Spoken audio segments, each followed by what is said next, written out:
Amen. So Advent is here. It came very quickly, at least to me, and I love this season for a whole host of reasons. I've been listening to Christmas music for about 6 weeks now. But before you judge me, the best Christmas music really is just incarnation music, isn't it? It's God keeping his promises music, and so I'm an advocate of listening to Christmas music all year round. In fact, I was in a previous church and we sang O Come Emmanuel in June one time. And people thought I was crazy. What are we doing singing O Come Emmanuel in June? And I was like, hey, you're not listening to the lyrics. Because some of the lyrics of our best Christmas hymns are actually the richest lyrics we have. And so as we begin to sing these oldies but goodies, and really with every song we sing, reflect on the lyrics. Because we have some of the richest hymns that we'll be singing these next few weeks about how God has made good on his promises. So I love this season. I know many of you do too. But this season can also be hard. I think especially as we continue to age, this season is full of joy, but there's some bitterness as well, right? Because the world has fallen and we reflect and our own sin can cause us to regret, and the sin of others against us can seem to be heightened during these seasons for whatever reason. And we feel it a little more that we live in a fallen world. Not all is the way it should be. This world is wrecked by sin and sin's consequences, and happiness evades us. And news is full of tragedy and turmoil, and our bodies are plagued by sin and cancer and sickness, injuries, and nature is ravaged, and God seems to increasingly be blasphemed, and terror is normalized. And what we need is peace. And so that's what we're going to think about together this morning is peace. But we have to ask, what do we mean by peace? I think our English usage is a little bit too narrow because we tend to just think about the absence of conflict. Well, that is peace.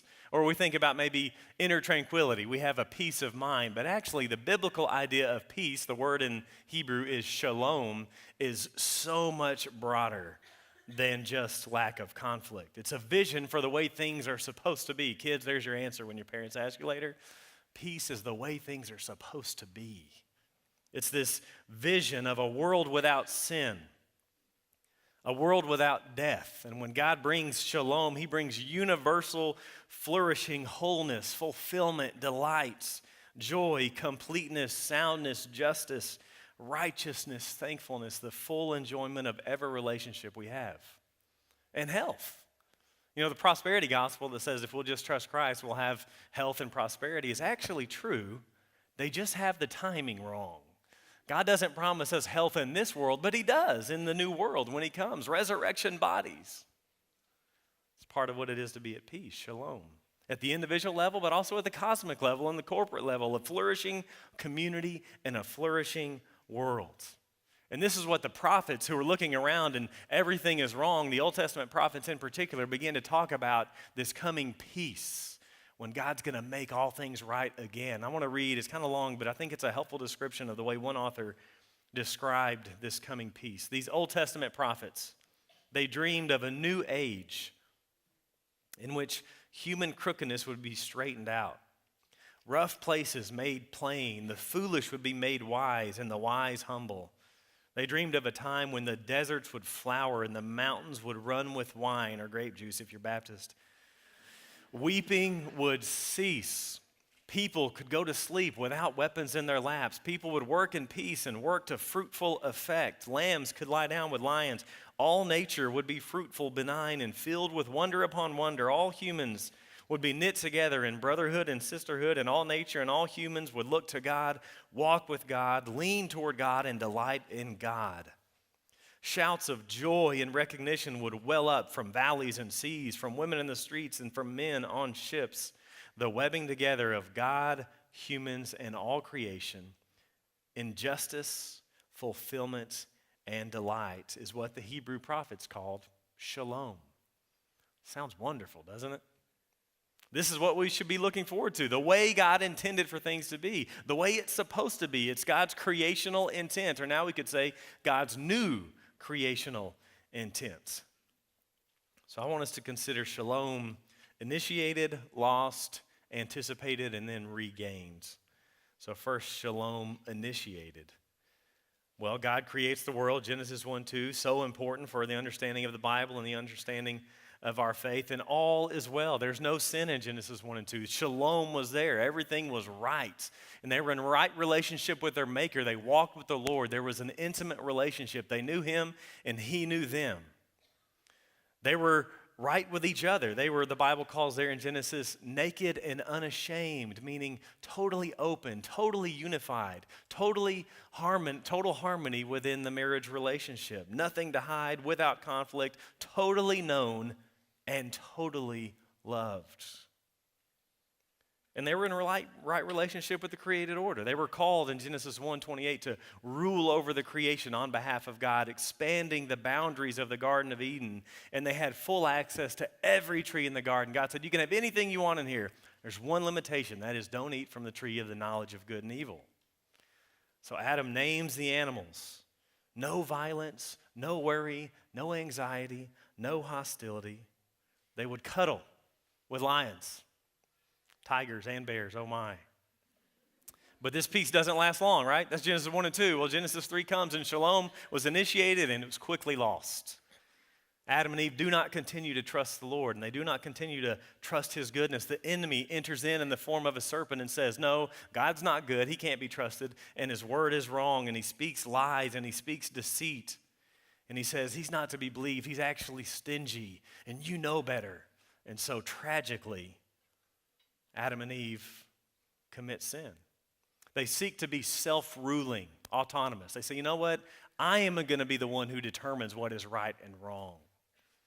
One theologian has defined sin as culpable shalom breaking. It's gone. It's lost.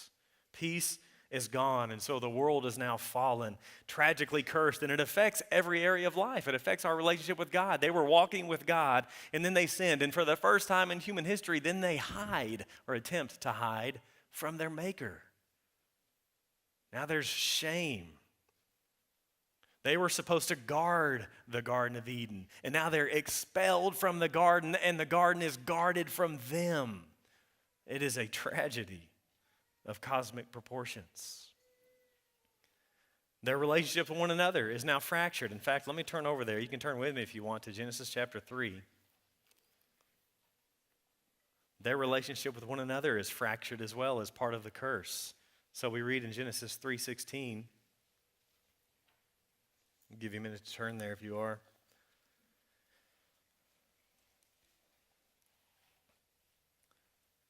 Here in the midst of the curses, in Genesis 3:16, to the woman He said, I will make your pains in childbearing very severe.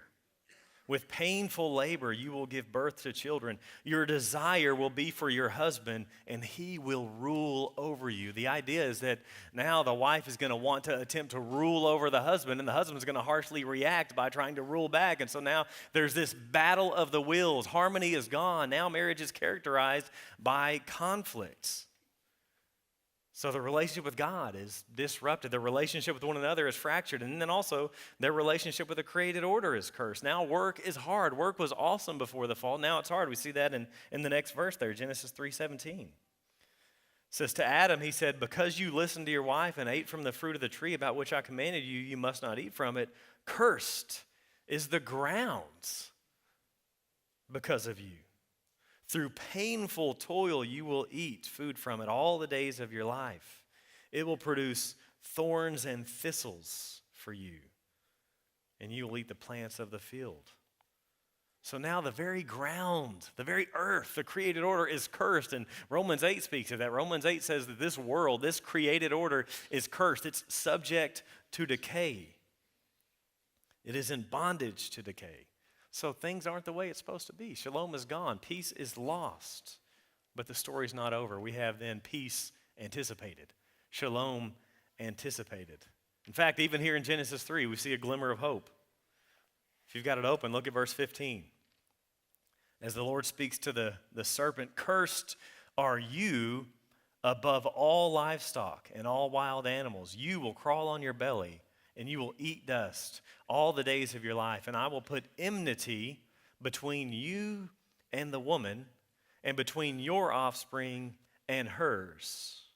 He, this offspring, will crush your head, and you will strike his heel. So part of the curse, then he says, I'm going to put enmity, basically between snakes and people. And isn't that true? There are a few weirdos, maybe some out there that like snakes. Most people hate them.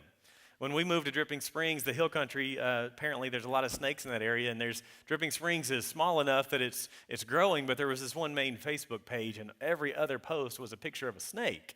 And usually the question was something like, hey, is this a good snake or a bad snake? And I'm like, that's a very easy answer. The only good snake is a dead snake. But apparently not. In fact, people would get berated if they ever killed a good snake. In high school, a friend of mine gave me a ball python. Again, I'm not a snake guy, but I think these snakes are like $200. And I don't know what happened with him. Actually, I probably do now. But he gave it to me, so I was like, hey, he gave me the whole cage and everything. So I've got this 4-foot ball python for about a week, and, I think I'm cool or whatever, and I'm showing it to my friends. And at one point, I'm doing some homework on the couch and put him on my shoulder. And I think I'm cool, and he's just kind of hanging out and moving around and not really paying attention until I realize I can't see him. I realize he's kind of got a lock on me. And how it works is they breathe, and it just gets a little tighter with each breath. And it starts getting uncomfortable real fast. And I'm the only one there, so I'll run to the mirror, and I don't know what to do. I'm not going to grab this thing. I'm not going to yank it. I don't want to get bit by the thing. And so I try to slowly unpeel and unravel, and those things are strong even at 4 feet. So finally got it off. You know what happened to the snake, right? We had bacon-wrapped ball python. Not really, just kidding. Gave it back. Enmity between the offspring of the serpent and offspring of the woman. It's true, we hate snakes. But notice the promise, though. The promise here is that this offspring of the woman, and that's all we hear, this offspring of the woman will crush the head of the snake, though his heel will be bruised. The offspring of the woman is going to defeat evil and bring us back to where we're supposed to be, bring us back to shalom. And then we have sin continuing in the biblical story. Then we have the flood. Then God calls this man named Abram and promises him that through his offspring, the whole world will be blessed. All the nations of the earth are going to be blessed through this offspring of the woman who's also the offspring of Abraham. And then there's the nation of Israel formed, and then from that nation, there's this king picked out. We know him as David, and he makes promises. God makes promises to David and says, through your offspring, there will be a king who will have a kingdom that will never end. So there's these large promises. There's a glimmer of hope. Shalom's going to come back. The question is when? Well, after David, everybody thought it was probably Solomon, right? The son of David. Will he be the one? Well, no, Solomon turns out to be an utter disappointment. And king after king and king in the line of David are an utter disappointment. And the people of God ultimately go into exile to Assyria and then Babylon. And that's where the context is of the passage we want to look at this morning. So if you've got a Bible, look at Isaiah chapter 11. Prophet Isaiah chapter 11. The people of God are in exile in Assyria at this point. And God promises to end their exile and to bring peace back.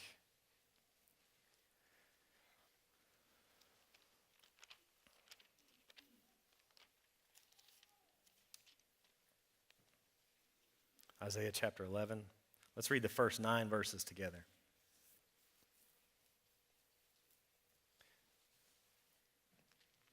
A shoot will come up from the stump of Jesse. From his roots, a branch will bear fruit. The Spirit of the Lord will rest on him, the Spirit of wisdom and of understanding, the Spirit of counsel and of might, the Spirit of the knowledge and the fear of the Lord, and he will delight in the fear of the Lord. He will not judge by what he sees with his eyes or decide by what he hears with his ears, but with righteousness he will judge the needy.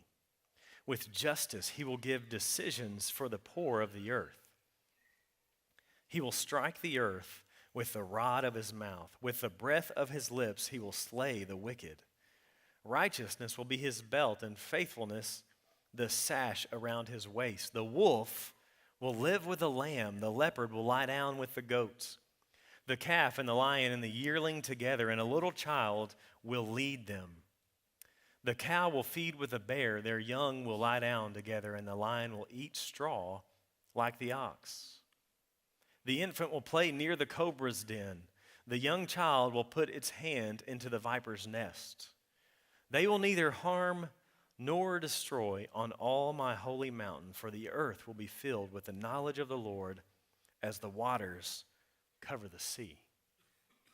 So this offspring is going to come, and he's going to make things right. He's going to bring us back to shalom. And notice that this offspring will come, and he'll arise, and he will be an offspring of Jesse. Look again at verse 1. A shoot will come up from the stump of Jesse. From his roots, a branch will bear fruit. Again, Israel was in exile. The family of Jesse had been cut down. It was just a stump at this point. There was no longer a son of David on the throne. It was in bad shape, but the prophet says, but a shoot will arise. A branch will come out from these roots, and it would bear fruit. In fact, branch was often used to talk about the coming Messiah. Let me just read another passage in Jeremiah 23:5. The days are coming, declares the Lord, when I will raise up for David a righteous branch, a king who will reign wisely and do what is just and right in the land. In his days, Judah will be saved and Israel will live in safety. This is the name by which he will be called, the Lord, our righteous Savior. And notice that it does not say a shoot from David. That's probably what we would expect, and the Old Testament's full of such language. A shoot from David will come, but here it actually says a shoot from Jesse, which was David's dad, David's father. And so what we should be anticipating here is not someone in the line of David, merely another unfaithful king, but a new David, a shoot from Jesse, one who, like David, would have humble origins. He would arise from the stump. God would restore his people through this new David. Another David, a shoot from the stump of Jesse. But notice he says also from his roots. And so here's the stump. He's a shoot from, but he's also the root of David. He's both a shoot from and a root of David. He goes before Jesse, which we have already seen. He is the offspring of the woman who will defeat evil. He goes long before David, but he also will come after David. It's a new David, and this is why prophet after prophet in the Old Testament speak of David coming long after historical David's dead. So one of the questions of the Old Testament is, when is the faithful David going to come? Let me just read a couple of these passages to you. Hosea puts it this way. Afterward, the Israelites will return and seek the Lord their God and David their king. David's been dead for hundreds of years at this point. Or how about Jeremiah 30, verse 9? Instead, they will serve the Lord their God and David their king, whom I will raise up for them. Or as the prophet Ezekiel in chapter 34, verse 23 and 24 says, I will place over them one shepherd, my servant David, and he will tend them, and he will be their shepherd. I will be their God, and my servant David will be prince among them. I, the Lord, will spoken. So the question is, when is this David going to come and rescue us and bring us back to peace? He's going to come and he's going to judge, and out of judgment will come salvation. So that thousands of years later, John in Revelation 5:5 says, do not weep. See, the Lion of the tribe of Judah, the root of David, has triumphed. So we should be waiting for this offspring of Jesse. But not only that, this coming David will be one who's endowed with the Spirit, anointed by the Spirit. Look at verse 2. The Spirit of the Lord will rest on him, the Spirit of wisdom and of understanding, the Spirit of counsel and of might, the Spirit of the knowledge of the fear of the Lord. So you'll recognize this coming king, this branch, this Messiah, because he'll be anointed with the Spirit. And we see this all throughout even Isaiah. Let me flip over to Isaiah 42. See a similar anticipation and promise and hope about a Spirit-endowed king. Isaiah 42:1.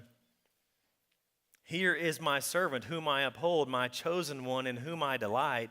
I will put my Spirit on him, and he will bring justice to the nations. So Israel should have been expecting not only a king, but a servant, one who would come from David, who would be anointed with the Spirit. Or flip over to Isaiah 61, verse 1. Isaiah 61, 1 and 2. The Spirit of the sovereign Lord, and this is from the perspective of the king. The Spirit of the sovereign Lord is on me, because the Lord has anointed me to proclaim good news to the poor. He sent me to bind up the brokenhearted, to proclaim freedom for the captives and release from darkness for the prisoners, to proclaim the year of the Lord's favor and the day of vengeance of our God, to comfort all who mourn. These passages should sound familiar. go to several places in the Gospels. I just want to go to Luke. Let me just read from chapter 3. Verse 21 says, when all the people were being baptized, Jesus was baptized too. And as he was praying, heaven was opened, and the Holy Spirit descended on him in bodily form like a dove. And a voice came from heaven, you are my Son, whom I love. With you I am well pleased. What is one of the first things that we see in the ministry of Jesus? He's endowed with the Spirit. He's anointed with the Spirit. Luke's been reading Isaiah.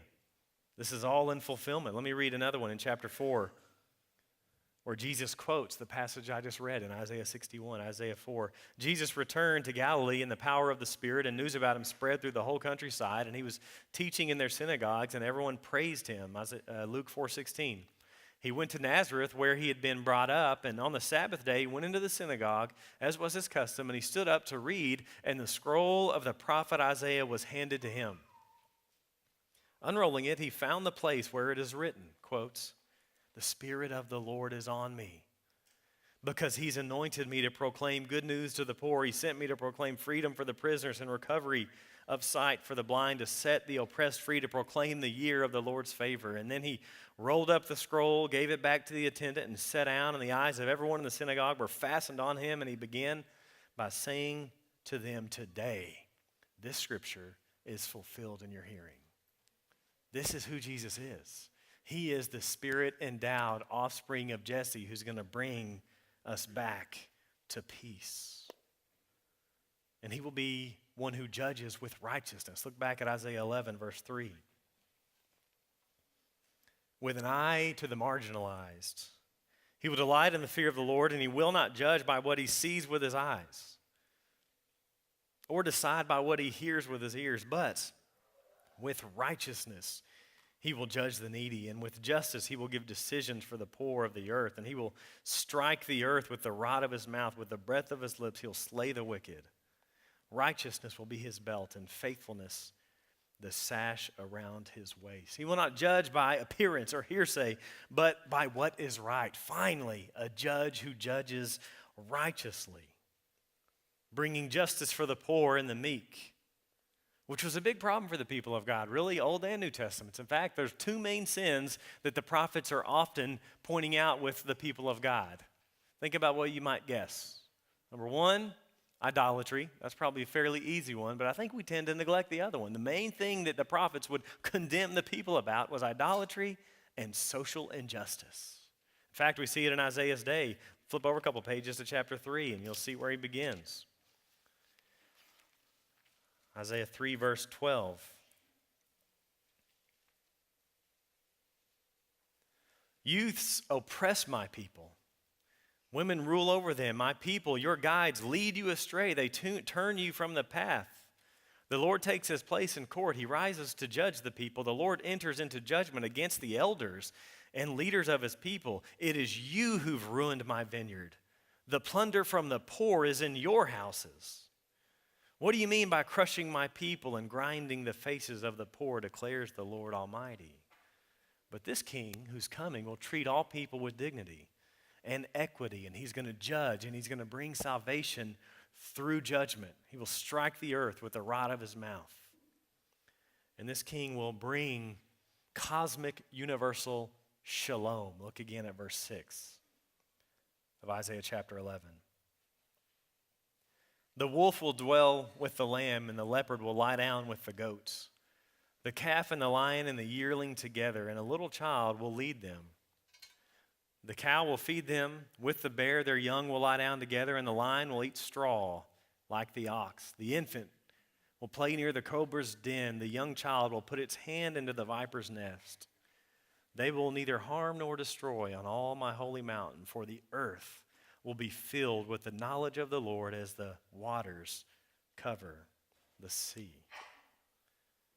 So he's going to make all things right, this king. He's going to reverse the curse. He's going to bring peace, and he's going to do it by bringing a new creation, a whole new heavens and new earth. He's going to bring it back the way it's supposed to be. And wolves and lambs will live together. Currently, how do wolves and lambs live together? Lambs live in wolves, don't they? Lambs are wolf food currently, but it won't be in this day. When the kingdom comes, even the natures of the animals will be changed. Predator and prey will live together in peace. Leopards with goats, showing that the cat family will actually make it to the new earth. And it says a little child will not only be safe with them, but will lead them, which I think is alluding back to Genesis 1:28. The original commission of humanity was to rule over all the creatures of the earth. And so even a little child will lead the bear and the lion and the leopard. This is Eden, Garden of Eden all over again. This is Eden 2.0, the way it was supposed to be. This is what Isaiah's partner Ezekiel says. Ezekiel says, they will say, this land that was waylaid has become like the Garden of Eden. It says the lion will eat straw like the ox. And we read that in the Garden of Eden. Genesis 1:29 said that the beasts of the earth would eat every green plant for food. No violence, no death, no shed blood among the animal kingdom or among humanity. No more war, as Isaiah put it in chapter 2. Plowshares will be turned into pruning hooks. Spears to pruning hooks, swords to plowshares. Weapons of war become farm equipment. Defense funds turned into economic development. Look at verse 9. They will neither harm nor destroy on my holy mountain. When this comes, there will be no hostility, no enmity. There will be shalom. The infant will play near the cobra's den. The young child will put its hand into the viper's nests. Infants are going to play with snakes. Again, not now, right? Like I said, when we moved to the hill country, everybody was freaking out about snakes. We actually didn't see that many, but you got to watch out for rattlesnakes, got to watch out for coral snakes. And so we had little kids, and we were paranoid. And so anytime Alicia would let them go out, she would go and kind of check out the flower beds and look in the back, and then let them out and play. And then I even bought this stuff called Snake Away and poured it all over the fence line, which just exuded an awesome aroma of fox urine across the whole backyard that would keep snakes away. And we even bought a couple of cats, Woody and Buzz. They were supposed to be feral cats, but when you have little kids, they're quickly domesticated. But not in this day. You don't have to worry about it in this day. In this day, when the kingdom comes fully, infants will play with snakes, can reach into the den of the cobras. Remember Genesis 3:15. There would be enmity between the offspring of the serpent and the offspring of the woman. Not in this day. The enmity is gone. The curse is being reversed, being pushed back when the kingdom comes in its fullness. In fact, Isaiah 65 talks about it. It says, see, I'll create a new heavens and a new earth. The wolf and the lamb will feed together, and the lion will eat straw like the ox. And listen to this, the dust will be the serpent's food. The serpent's going to eat dust because the offspring of the woman, who is also the offspring of Abraham, who is also the offspring of David, is going to crush his head, even though his heel will be bruised. Which is why Matthew, when he introduces us to this king in Matthew chapter 1, verse 1, says, Jesus the Messiah, son of David, son of Abraham. This is what Advent is about. And this new creation will be the mountain of the Lord. It'll be Zion. It'll be the new Jerusalem, and the earth will be filled with the knowledge of the Lord as the waters cover the sea. Well, how do the waters cover the sea? They are the sea, aren't they? Well, God will flood the universe with himself. The knowledge of the Lord will blanket the world as the water does the sea. I love the way Psalm 98 speaks of this coming day. Let the sea resound and everything in it, the world and all who live in it. Let the rivers clap their hands. Let the mountains sing together for joy. Everywhere, God is there, present with his people. The knowledge of him will be enjoyed to its fullest extent. The Prince of Peace will put the fractured creation back together, and all of our relationships will be the way they're supposed to be. Back with full intimacy with our Maker. Back with total harmony with one another. Back with total peace with the created order, and even peace with ourselves. This is what we wait for. This is what shalom is. Shalom anticipated, and then shalom regained. Again, this is what Advent's about. This shalom has begun to come in Jesus Christ. Ephesians 6 speaks of the gospel as the gospel of peace. Or Colossians 1 that we saw several weeks ago says Jesus reconciles all things to himself through his blood shed on the cross, making peace. He's the Prince of Peace. And so Christmas is cosmic in scope due to the work of Christ on the cross. His ministry is a ministry of setting things right, destroying the enemy, making people whole both spiritually and physically, teaching with authority, forgiving sins, and defeating death. And so that's what we see in the Gospels. His miracles, when he goes and he makes people whole, it's not merely to show that he's divine. They are that, but they're actually much more. He's giving us a glimpse, a preview of the coming kingdom, saying, hey, this is what it will look like when God's rule comes to bear on earth. He's pushing back the curse, showing us the way the world is supposed to be. You ever notice that really strange comment in Mark chapter 1? You're reading Mark, and the ministry of Jesus is introduced, and right before he's baptized and sent into the wilderness to temptation, there's this little phrase, and he was with the wild animals. You ever seen that? Saying, what in the world is that about? And he was with the wild animals, and he just keeps going. Well, the Holy Spirit's moving Mark to include that little phrase on purpose, and I think he's thinking of Isaiah 11. He's beginning to tame the created order already, not in its fullness, but he's doing it already. He's bringing about the kingdom of peace in his life and ministry. So the kingdom of God, the new creation has come, but it's not fully here, right? Obviously. So you still need snake away, especially if you live in the hill country. This vision's not yet here. It's begun, but it's not yet here. And the part of it that has begun is we now have peace with God. We have peace with our Creator. Romans 5:1, having been declared in the rights through faith in Jesus, we have peace with God. As Isaiah would say later on in this very vision, in chapter 53, verse 5, he would speak of Jesus and say, he was pierced for our transgressions. He was crushed for our iniquities. The punishment that brought us peace was on him. And by his wounds, we are healed. Ultimately and finally, we will be completely healed, as will this created order. So he's made peace with God through his cross, but he's also made peace with one another. Maybe you remember the vision in Ephesians 2 where it says, through the cross, the hostility is removed, and most notably between Jews and Gentiles who hated one another. But through Christ now there is unity. He has made peace, it says, between one another in Ephesians chapter 2. And so now we're called to be the community of peace, showing the world what it looks like or what it will look like. We anticipate that day. We should be a glimpse of what shalom is going to ultimately look like. We're an embassy of the kingdom. We are a signpost of the new creation. We're a poster and a preview of the world to come. And so we strive to have strong marriages and selfless singles and secure children and races who treasure differences as attractive and important, and women who are empowered and protected and characterized by a community of self-giving love and justice and compassion and righteousness and mercy and humility. This is our call between the two Advents. The first and the second, we are to be bringing about shalom, embodying the values of the world to come. And so the call this week is, this week, what can you do to bring a little slice of shalom to your corner of the world?